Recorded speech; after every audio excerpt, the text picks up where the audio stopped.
ഇപ്പോൾ സംഭവം റെഡി ആയിട്ടുണ്ട്. റോഡ് അതിൻ്റെ ഇടയിൽ വിപ്ലവം പുറപ്പെട്ടൊന്നും കേട്ടില്ലേ, കാണിച്ചു തരാം.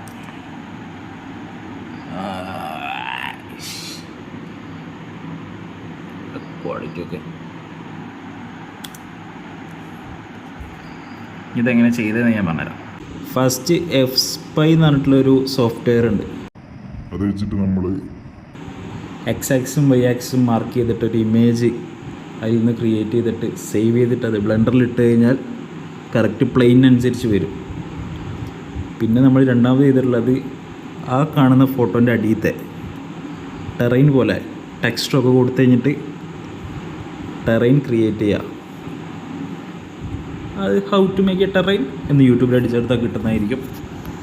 ടെറൈൻ ക്രിയേറ്റ് ചെയ്തിട്ട് കീ ഫ്രെയിംസ് വെച്ചിട്ട് നമ്മൾ ആനിമേറ്റ് ചെയ്യുക ഒരു എർത്ത് ക്വേക്ക് എക്സാമ്പിളായിട്ട്. അത് ചെയ്ത് കഴിഞ്ഞാൽ നമുക്ക് ടെറൈനും കിട്ടി, ആ ഇമേജ് ടെക്സ്ചറും കിട്ടി, ആ എക്സ്പോഷനും കിട്ടി. പിന്നെ അതിനുശേഷം നമ്മൾ മുകളിലുള്ള റോഡ് ആ പ്ലെയിൻ ആഡ് ചെയ്യുക. ആ പ്ലെയിൻ ആഡ് ചെയ്തിട്ട് എക്സ്ട്രൂഡ് ചെയ്യുക. അതിൽ കുറച്ച് ക്വിക്ക് എഫക്ട്സ് ഉണ്ട്, അത് ആഡ് ചെയ്യുക. അത് ചെയ്ത് കഴിഞ്ഞാൽ റോഡ് എക്സ്പ്ലോഡ് ചെയ്യുന്ന വീഡിയോ കിട്ടി. ഇനി റെൻഡർ ചെയ്യുക F12 വെക്കുക. കുറച്ച് സെറ്റിങ്സ് ഉണ്ട്, യൂട്യൂബിലൊക്കെ കിട്ടും. ആവശ്യമില്ലാത്തൊന്നും ഞാൻ പറഞ്ഞില്ല, ബേസിക്കായിട്ട് പറഞ്ഞുതരും. ബാക്കിയൊക്കെ ഒറ്റയ്ക്ക് പഠിക്കും.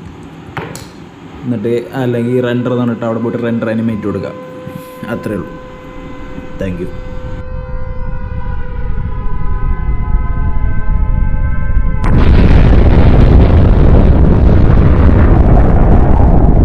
ഇനി അത്രയും പഠിക്കാൻ താല്പര്യമാണെങ്കിൽ ഈ ബ്രേക്ക് എങ്ങനെ ചെയ്യുന്നത് ഞാൻ പറഞ്ഞുതരാം.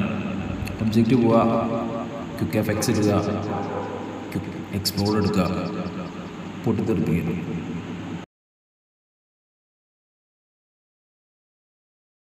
ഇതിനിടക്ക് ഒബ്ജക്റ്റും വെക്കുമ്പോൾ കുറേ ക്യാമറ വരുന്ന പ്രശ്നം ഉണ്ടായിരുന്നു. അപ്പോൾ അങ്ങനെ വരികയാണെങ്കിൽ ഇത് ചെയ്താൽ മതി. ഓക്കെ.